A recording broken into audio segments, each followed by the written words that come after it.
Hello students, I am Ruchika from English academy. आज के session में हम क्लास 12 की विस्टास बुक का चैप्टर 5 कवर करेंगे। Name of the chapter is should wizard hit mommy, written by John Updike. So this is part 1 of the chapter where we'll cover pages 48 to 51 और इसके बाद की कहानी हम नेक्स्ट पार्ट में cover करेंगे। First of all, let us see the title of this chapter. Should wizard hit mommy? Now, who is a wizard? Wizard is a man who has magical powers. अब यहाँ पर एक छोटी सी बच्ची है जो मेन कैरेक्टर है हमारी स्टोरी का, उसका नाम है जो, उसका शॉर्ट नेम है, उसका फुल नेम है जॉन, और उसके फादर है, उनका नाम है जैक। तो जो एक छोटी सी बच्ची है वो जब अपने फादर से कहानी सुनती है, कहानी में एक विजर्ड भी होता है और एक जो कैरेक्टर है रॉजर, उसकी मॉमी होती है। तो यहाँ पर हमारे राइटर ये सवाल छोड़ रहे हैं अपने रीडर्स के माइंड पर कि क्या विजर्ड को मॉमी को हिट करना चाहिए या नहीं। ये कॉन्ट्रडिक्शन है जो और जैक के बीच में बन जाती है। जैसे जैसे आप स्टोरी पढ़ेंगे आपको पता चलेगा। जब जो ये स्टोरी सुनती है अपने डैड से तो उसके मन में ये ख्याल आता है, वो अपने डैड को बोलती भी है कि विजर्ड को मॉमी को हिट करना चाहिए। क्यों हिट करना चाहिए, सारी डिटेल्स मैं आपके साथ स्टोरी में डिस्कस करूंगी। तो जब जो अपने डैडी को ये बोलती है कि विजर्ड को मॉमी को हिट करना चाहिए, जैक को लगता है कि जो का व्यू पॉइंट ठीक नहीं है, क्योंकि जो ये चाहती है कि मॉमी को हिट किया जाए। इसीलिए जैक उसे समझाता है कि नहीं, जो मॉमी है वो अपने बच्चे का भला चाहती है, अपने बच्चे का भला सोचती है, इसलिए विजर्ड मॉमी को हिट नहीं करेगा, वो मॉमी की बात को मान लेगा, एक्सेप्ट कर लेगा, क्योंकि मॉमी जो रॉजर की मदर है वो उसका बुरा नहीं चाहेगी। तो फाइनली भी रीडर ने ये टाइटल रख के ये सवाल हमारे सामने छोड़ा है कि क्या, जैसा कि जो चाहती है कि विजर्ड मॉमी को हिट करे, तो क्या वो चीज सही है या नहीं है, क्या विजर्ड को मॉमी को हिट करना चाहिए या नहीं। This is a very interesting chapter. इसमें हमें एक छोटी सी लड़की की साइकोलॉजी के बारे में पता चलता है कि कहानी सुन के उसे इतना भावुक फील होता है कि वो ये कहती है कि मॉमी बुरी है, उसने बेचारे रॉजर की बैड स्मेल वापस ला दी, उसकी जो डर्टी स्मेल है जो जादू करके चली गई थी वो उसको वापस ले आई, क्योंकि उसका एक अपना रीजन है जो वो अपने बेटे को समझाती है। लेकिन जो को वो रीजन नहीं पसंद, क्योंकि उसका बेटा बहुत दुखी होता है जब वो फाउल स्मेल आती है उसमें से, और इसीलिए जो भी यही चाहती है कि उसकी बैड स्मेल चली जाए। जब मॉमी उसकी बैड स्मेल वापस ले आती है तो जो भी बहुत दुखी हो जाती है और वो कहती है कि विजर्ड को मॉमी को हिट करना चाहिए क्योंकि मॉमी ने रॉजर की बैड स्मेल वापस ला दी। तो अगर आप लोग अभी कंफ्यूज हो रहे हैं मेरी बातों से, प्लीज डोंट वरी, जैसे जैसे हम चैप्टर रीड करेंगे आपको सारी स्टोरी समझ में आ जाएगी। तो चलिए let us begin with the chapter. In the evenings and for Saturday naps like today's, Jack told his daughter Jo a story out of his head. Nap is a short sleep. जैसे ज्यादातर बहुत लोग दोपहर को छोटा सा nap लेते हैं, मीन्स थोड़ी देर के लिए रेस्ट करते हैं, शॉर्ट स्लीप, मे बी आधे पौने घंटे के लिए सोते हैं, उसे नैप कहते हैं। Out of his head means अपने दिमाग से।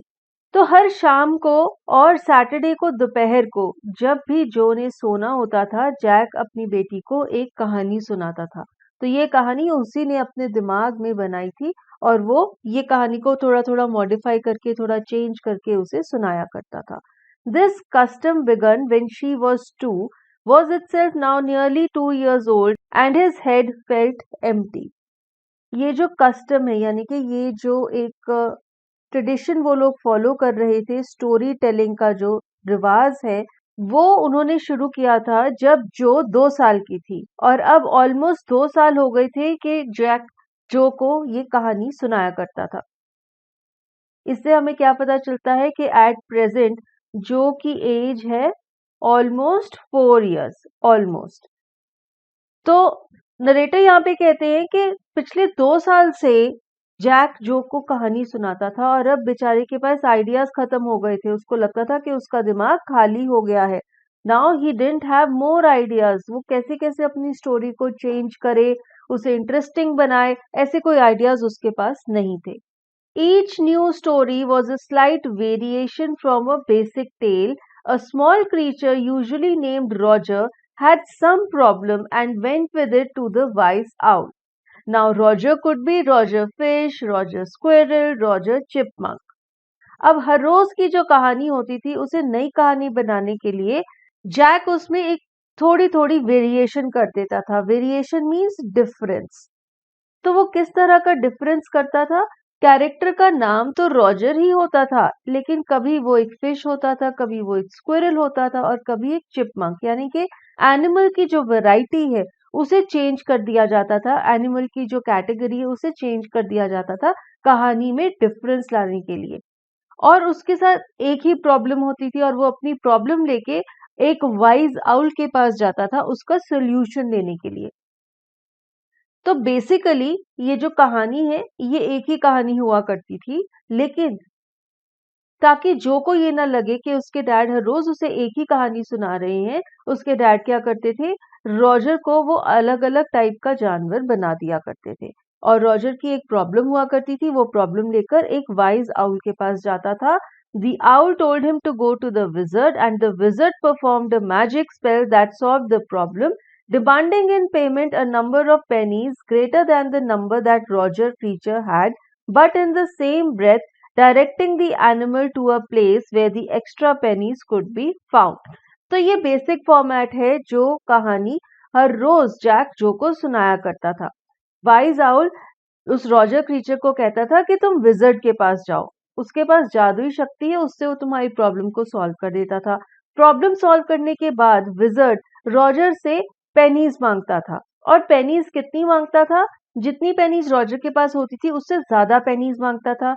जब रॉजर के पास पूरी पेनीज नहीं होती थी तो विजर्ड उसे कहता था कि एक पर्टिकुलर जगह पर जाओ, वहां पर तुम्हें एक्स्ट्रा पेनीज मिल जाएंगी और फिर वो पेनीज लाकर मुझे दे दो। Then Roger was so happy he played many games with other creatures and went home to his mother just in time to hear the train whistle that brought his daddy home from Boston. उसके बाद कहानी में क्या होता था? Roger बहुत खुश हो जाता था कि उसकी प्रॉब्लम सॉल्व हो गई और उसने रिटर्न में पेनीज भी दे दी विजर्ड को।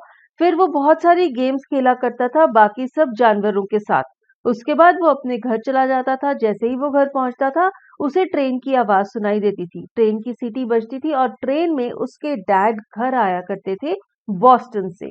Boston is the city in United states of America. यहाँ पर मैप पे आप देख सकते हैं ये रेड कलर का जो पोर्शन है, this is the city of Boston. It is the capital of Massachusetts state in north America. तो ये वो बेसिक फॉर्मेट था उस कहानी का जो हर रोज जैक जो को सुनाया करते थे। Jack describe their supper and the story was over. उसके बाद जैक ये डिस्क्राइब करते थे कि उनका सपर कैसा था। Supper is an evening meal and it is an informal meal. Means हम फैमिली में आपस में सारे फैमिली मेंबर्स बैठकर जो शाम का खाना खाते हैं उसे सपर कहा जाता है।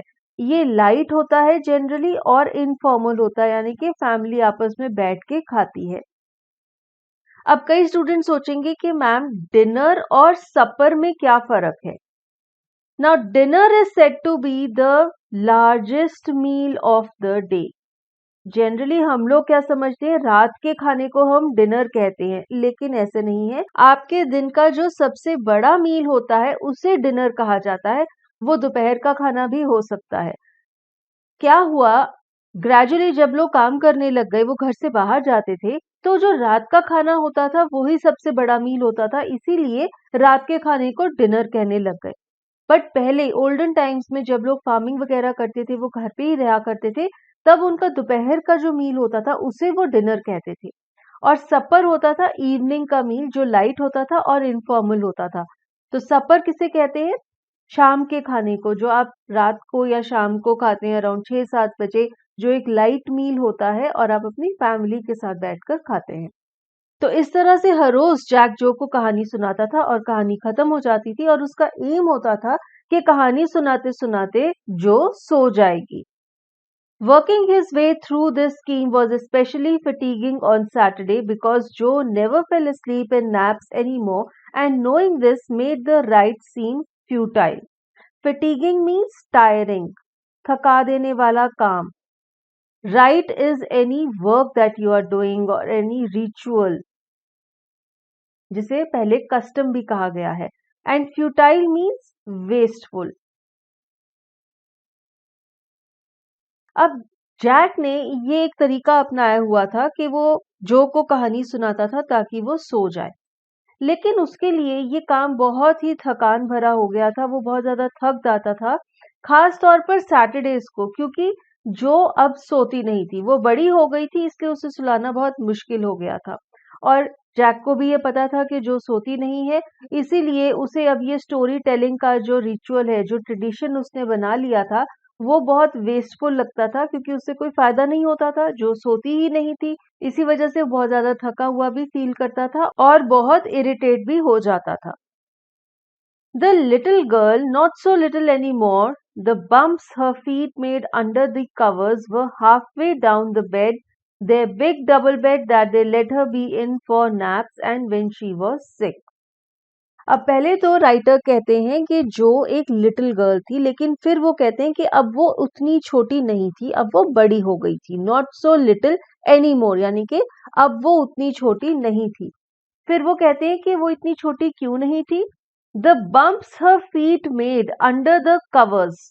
कवर क्या है? वो टॉप शीट जो वो ऊपर लेती थी सोते वक्त.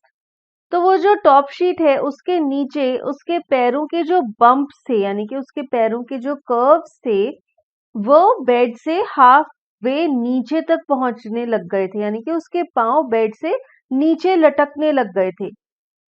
Their big double bed that they let her be in for naps and when she was sick.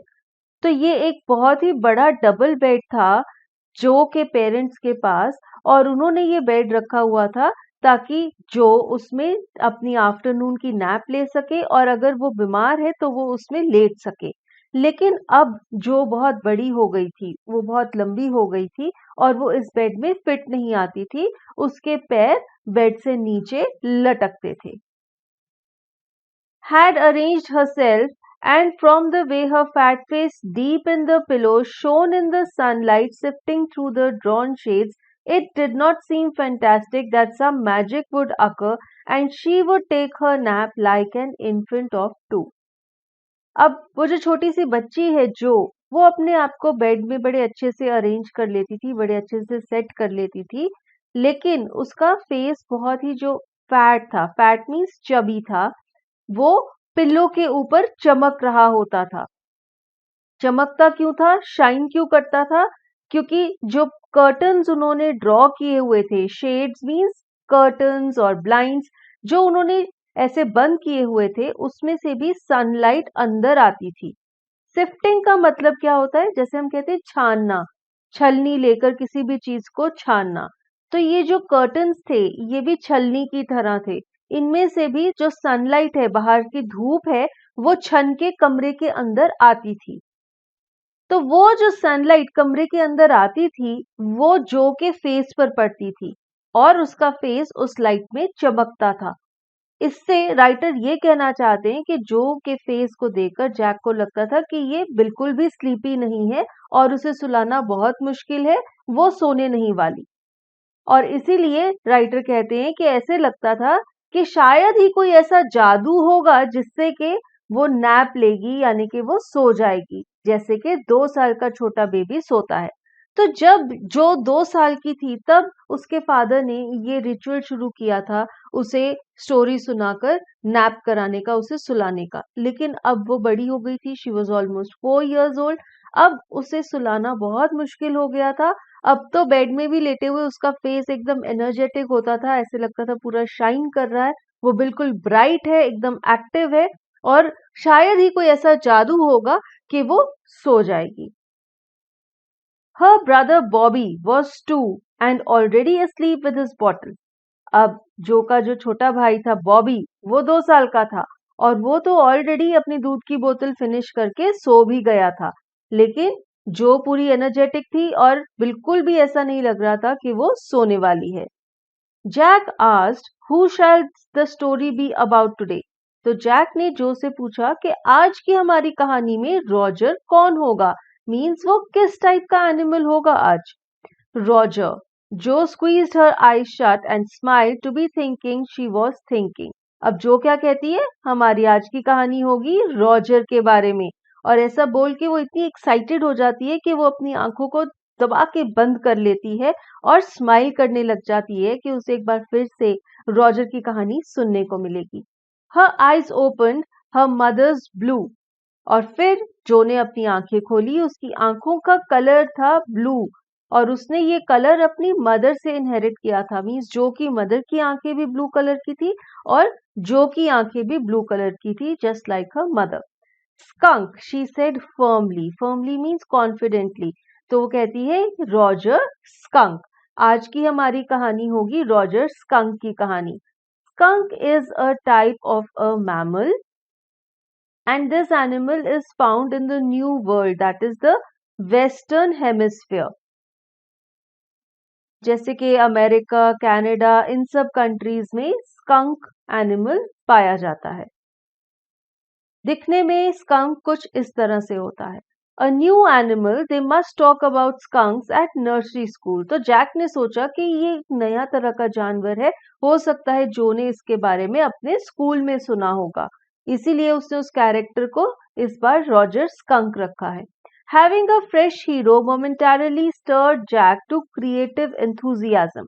अब जब जैक को आज की कहानी के लिए एक नया हीरो मिला, रॉजर स्कंक, तो कुछ देर के लिए, momentarily means for a few moments, उसमें एक क्रिएटिव एंथुजियाज्म आ गया। वो बहुत ज्यादा एनर्जेटिक फील कर रहा था, बहुत ज्यादा एक्साइटेड था वो कहानी सुनाने के लिए, बिकॉज उसके पास एक नया कैरेक्टर था, एक नया हीरो था जिसकी कहानी उसने सुनानी थी। All right, he said, once upon a time in the deep dark woods there was a tiny little creature by the name of Roger Skunk. तो वो इतना एक्साइटेड था, उसने एकदम से अपनी कहानी शुरू कर दी, और वो कहता है कि एक बार की बात है कि बहुत ही गहरे काले घने जंगल में एक छोटा सा क्रीचर था जिसका नाम था Roger skunk. And he smelled very bad, yes, जो सेड।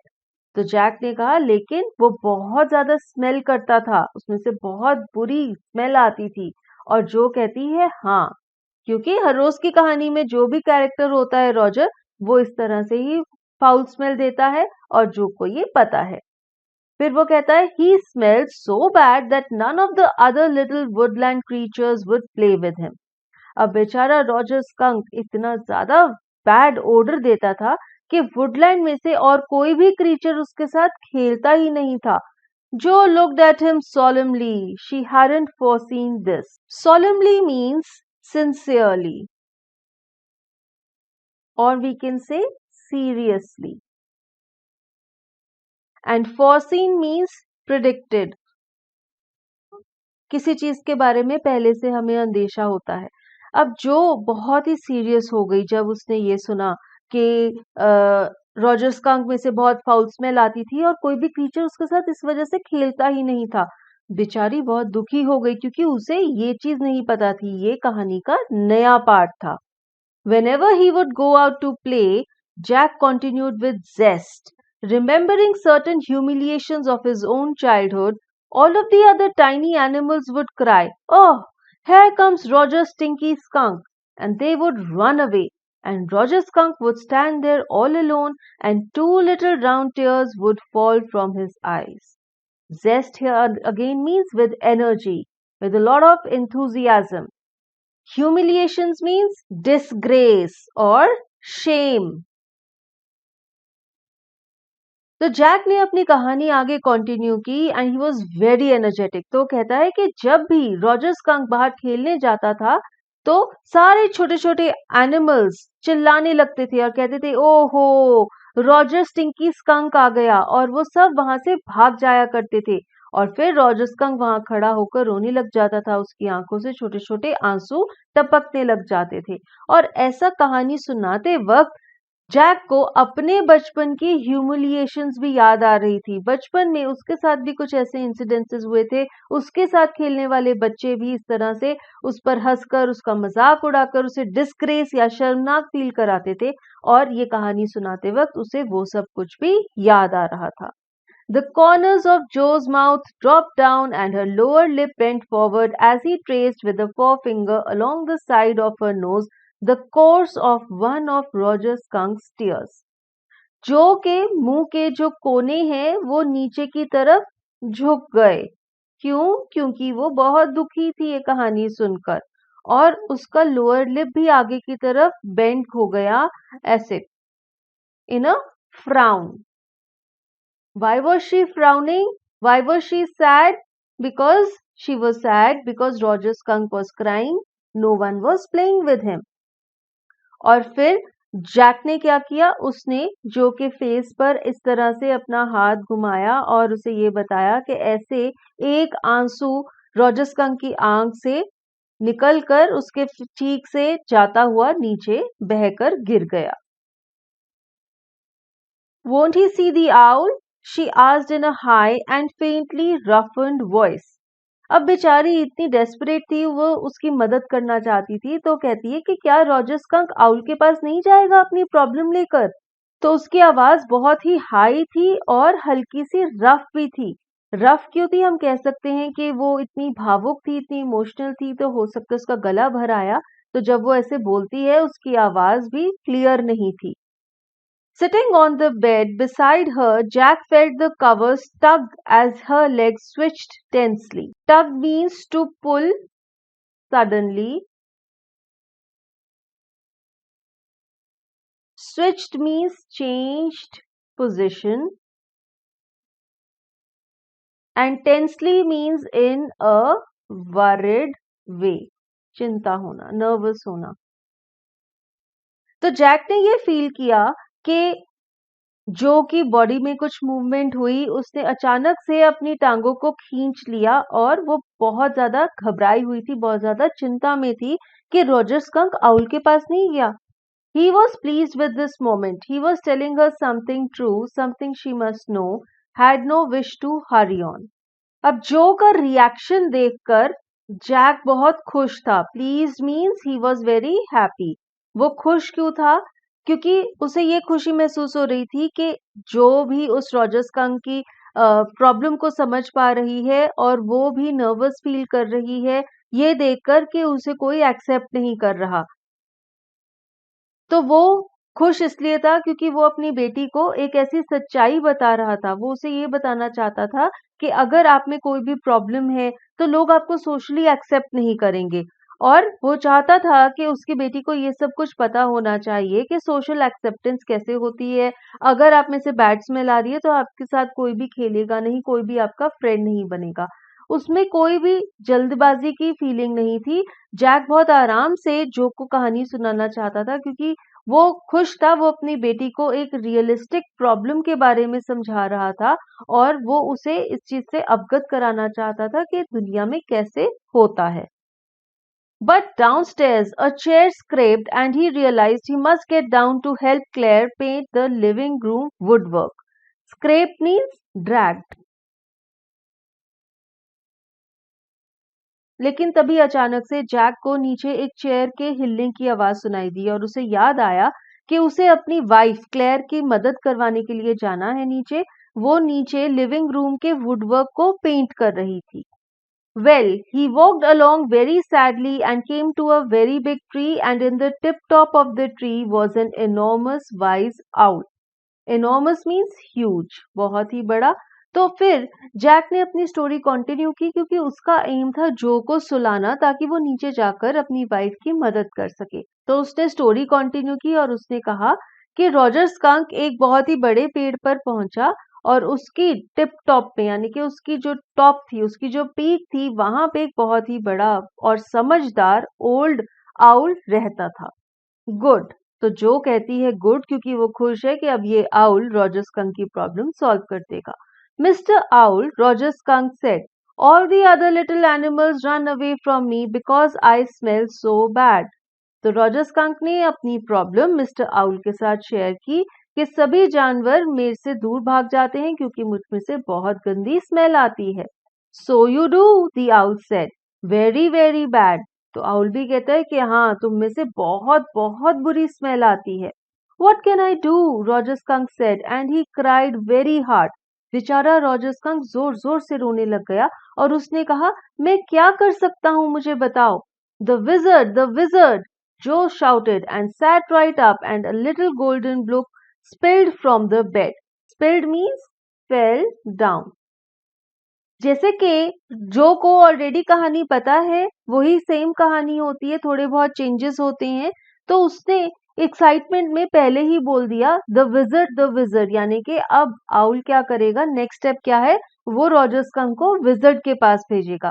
तो वो बेचारी इतनी एक्साइटेड हो गई, वो एकदम से बेड पर बैठ गई और उसने कहा द विजर्ड, और एक छोटी सी गोल्डन रंग की किताब बेड से फिसल के नीचे गिर गई। अब बेचारा जैक तो जो को सुलाने के लिए कहानी सुना रहा है, लेकिन जो कि बड़ी हो गई है, उसे अब कहानी ऑलमोस्ट पता है, क्योंकि वो ऑलमोस्ट 2 साल से सेम कहानी ही सुनती है। वो बिल्कुल भी सो नहीं रही, वो फुल ऑफ एनर्जी है और वो खुद ही अपने फादर से पहले कहानी को आगे आगे सुनाती जा रही है। Now Jo, daddy is telling the story, do you want to tell daddy the story. अब बेचारा जैक इरिटेट हो रहा है और वो जो को कहता है कि मैं तुम्हें कहानी सुना रहा हूं या तुम मुझे कहानी सुना रही हो। No, you me, then lie down and be sleepy. तो जो कहती है नहीं नहीं आप सुना रहे हो, और फिर जैक कहता है तो फिर तुम चुपचाप लेट जाओ और सो जाओ। तो उसका एम क्या है कि उसे सुलाना है, तो उसे याद दिलाता है कि तुम सो जाओ। Her head relapsed onto the pillow and she said, out of your head. Relapse means it went back. तो एक बार फिर से जो ने अपने सिर को पिल्लो पर रख दिया और वो अपने फादर को कहती है कि ठीक है, आप अपने सिर से कहानी सुनाओ, मैं अब कुछ नहीं बोलूंगी। Well, the owl thought and thought, at last he said, why don't you go to see the wizard. तो अब वो कहानी एक बार फिर से कंटिन्यू कहता है, वो कहता है कि आउल ने बहुत सोचा और फाइनली उसने रॉजर स्कंक को कहा कि तुम जाकर विजर्ड से मिलो। Daddy, what. तो एक बार फिर से जो इंटरप्ट करती है और जैक कहता है, क्या? Are magic spells real? This was a new phase just this last month, a reality phase. तो अब जो जैक से पूछती है, डैडी क्या मैजिक स्पेल्स रियल होते हैं, कि क्या सच में भी जादू होता है? ये एक नया फेज था जो की लाइफ में। अ रियलिटी फेज मीन्स वो रियलिटी चेक करने लग गई थी, रियलिटी को क्वेश्चन करने लग गई थी। वो अपने फादर से पूछती है कि क्या जादू सच होता है, कि क्या सच में भी जादू किया जाता है। तो राइटर यहाँ पे कहता है कि अब जो इतनी बड़ी हो गई थी, पिछले महीने से ही ये चेंज आया था उसमें, कि अब वो हर चीज को क्वेश्चन करने लग गई थी और वो ये पूछती थी कि क्या ये सच में होता है या सिर्फ कहानी में सुनाया जा रहा है। When he told her spiders eat bugs, she turned to her mother and asked, "Do they really?" तो एक और एग्जाम्पल यहाँ पे राइटर दे रहे हैं कि जब एक बार उसके फादर ने जो को कहा कि स्पाइडर्स बग्स को खाते हैं, तो उसने अपनी मॉम से कंफर्म किया और पूछा कि क्या सच में ऐसा होता है या नहीं। And when Clare told her God was in the sky and all around them, she turn to her father and insisted with a sly yet eager smile, is he really. और एक बार एक और एग्जाम्पल यहाँ पे writer दे रहे हैं कि जब जो की मॉम क्लेयर ने उसे कहा कि भगवान स्काई में रहते हैं और हमारे आसपास भी हैं, तो उसने अपने फादर की तरफ देखा और फादर को एक स्लाई यानी कि कनिंग स्माइल के साथ पूछा कि क्या सच में ऐसा होता है।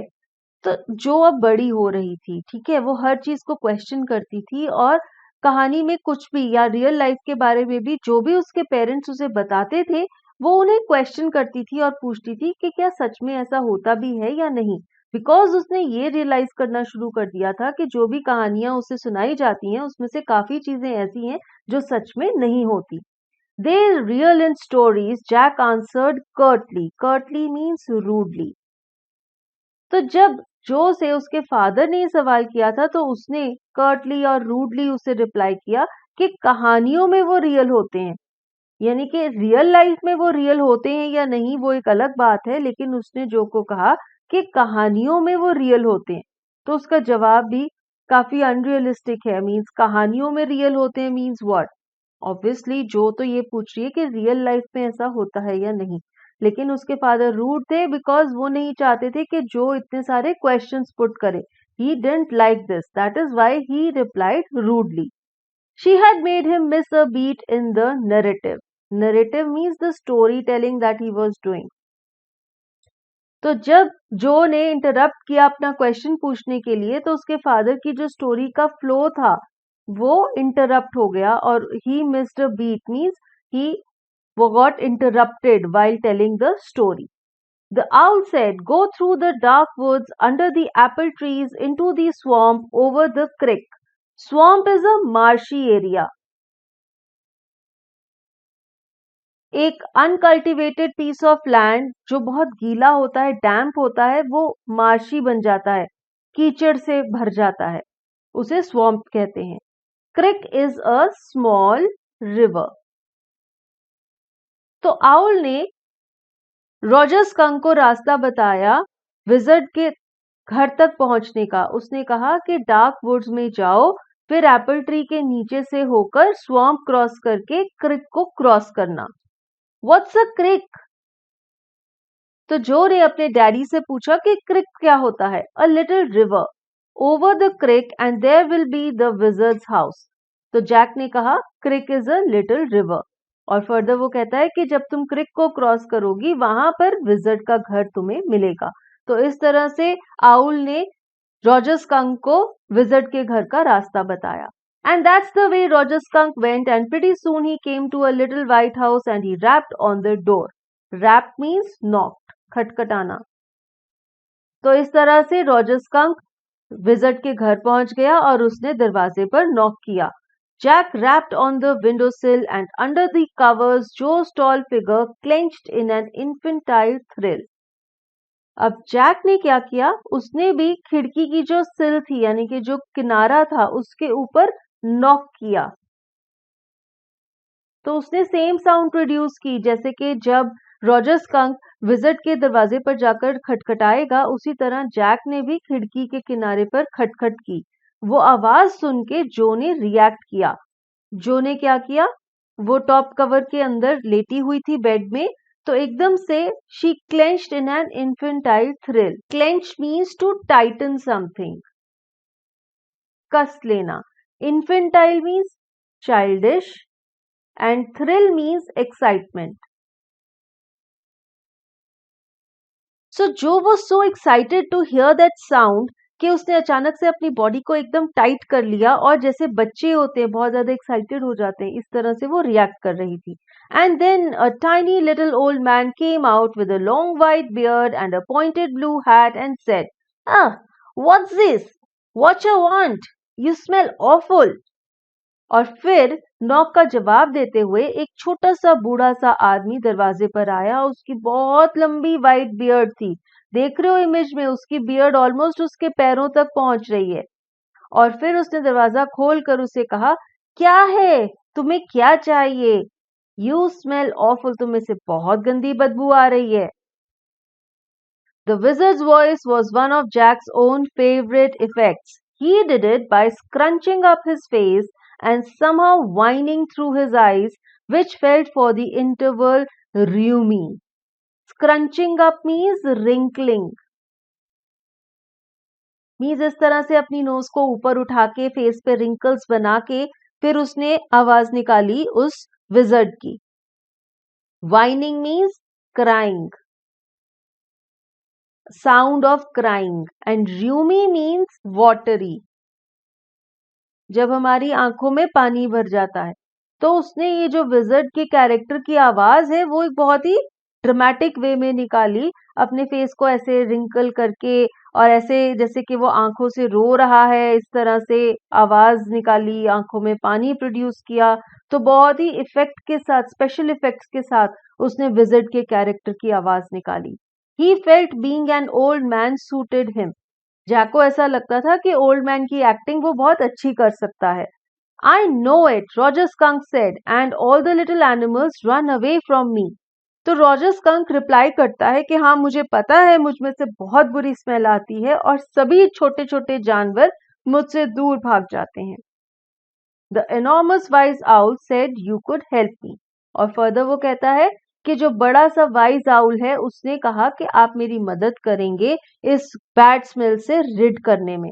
Well maybe, come on in, don't get too close. तो विजर्ड उसे कहता है, हाँ शायद मैं तुम्हारी मदद कर सकता हूँ, अंदर आ जाओ, लेकिन मेरे ज्यादा पास मत आना, क्योंकि उसमें से बैड स्मेल आ रही थी। Now inside Jo there were all these magic things, all jumbled together in a big dusty heap because the wizard did not have any cleaning lady. तो जैक जो को कहता है कि विजर्ड के घर के अंदर बहुत सारी चीजें पड़ी हुई थी। हीप क्या होता है? Heap is a pile. तो कहता है कि ढेरी लगी हुई थी, सब चीजें जम्बल थी, यानी कि ऐसे ही कंफ्यूजन में एक ढेर बना के सब कुछ मिक्स्ड अप करके जंबल करके रखा हुआ था। उसका रूम नीट एंड क्लीन नहीं था, एक बहुत ही बड़ा डस्ट से भरा हुआ ढेर लगा हुआ था सामान का। उसका घर अंदर से ऐसा इसलिए था क्योंकि उसके घर में कोई क्लीनिंग लेडी नहीं थी, कोई सफाई करने वाला नहीं था। जो पूछती है why? Why? Because he was a wizard and a very old man. तो जैक कहता है क्योंकि वो एक विजर्ड था, जादूगर था और बहुत ही बूढ़ा था। Will he die? No, wizards don't die. Jo पूछती है कि क्या वो मर जाएगा, तो वो रिप्लाई करता है कि नहीं, विजर्ड्स मरते नहीं हैं। ऐसा रिप्लाई भी वो इसलिए करता है क्योंकि उसे जो का क्वेश्चन पसंद नहीं आता। Well, he rummaged around and found an old stick called a magic wand and asked Roger Skunk what he wanted to smell like. Rummaged means searched unsystematically. अब जैसे कि एक ढेर लगा हुआ था चीजों का जो आपस में मिक्स्ड अप थी, जम्बल थी, तो वो बेचारा उस ढेर में से कुछ ढूंढ रहा था। वो क्या ढूंढ रहा था? अपने मैजिक वॉन्ड को ढूंढ रहा था, जो एक पुरानी सी स्टिक जैसा था। और फिर जब उसे मैजिक वॉन्ड मिल गया, उसने रॉजर स्कंक से पूछा कि वो किस चीज की तरह स्मेल करना चाहता है। Roger thought and said, roses. Yes, good, Joe said smugly. Smugly means in a way to show satisfaction. अब जो को इस रॉजर स्कंक का जवाब बहुत अच्छा लगा। शी वॉज वेरी सेटिस्फाइड कि वो रोजेस की तरह स्मेल करना चाहता है। मे बी उसे भी रोजेस की स्मेल अच्छी लगती थी। Jack fixed her with a trance-like gaze and chanted in the wizard's elderly, irritable voice. Fixed her means वो उसकी तरफ एक ही fixed नजर से देखने लग गया. Trance-like means as if he was half asleep. ऐसा जैसे कि वो आधा बेहोश है, नींद में है. Gaze means a look. Chanted means spoke.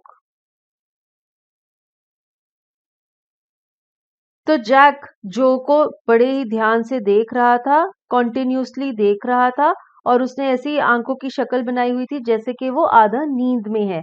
क्यों? क्योंकि वो चाहता था कि अब जो सो जाए, इसलिए वो भी ऐसी स्लीपी सी और बड़ी ही उसे गहरी नजर से देख रहा था। और फिर उसने विजर्ड की एल्डरली इरिटेबल वॉइस में कुछ कहा। उसने क्या कहा? Abracadabra, hocus poo, Roger Skunk, how do you do? Rosses, bosses, pull and ear, Roger Skunk, you never fear, bingo! तो ये क्या है? This is the magic spell. So the wizard is a magician. उसने ये magic spell बोला ताकि Roger skunk की bad smell चली जाए और वो रोजेस की तरह स्मेल करने लग जाए। तो क्या कहता है? Abracadabra, hocus pocus, Roger Skunk, how do you do? Roses, bosses, pull and ear, Roger Skunk, you never fear, bingo. तो ये मैजिक स्पेल था जो इस विजर्ड ने बोला, और इस मैजिक स्पेल के बाद क्या होगा? रॉजर स्कंक की बैड स्मेल चली जाएगी और वो रोजेस की तरह स्मेल करने लग जाएगा, जादू हो जाएगा। And students, with this we come to an end of this session of this chapter. Here we have covered part 1 of Should Wizard Hit Mommy? Very interesting story, and we'll continue the story in the next part. So with this is Ruchika signing off. Till we meet next, take care and goodbye.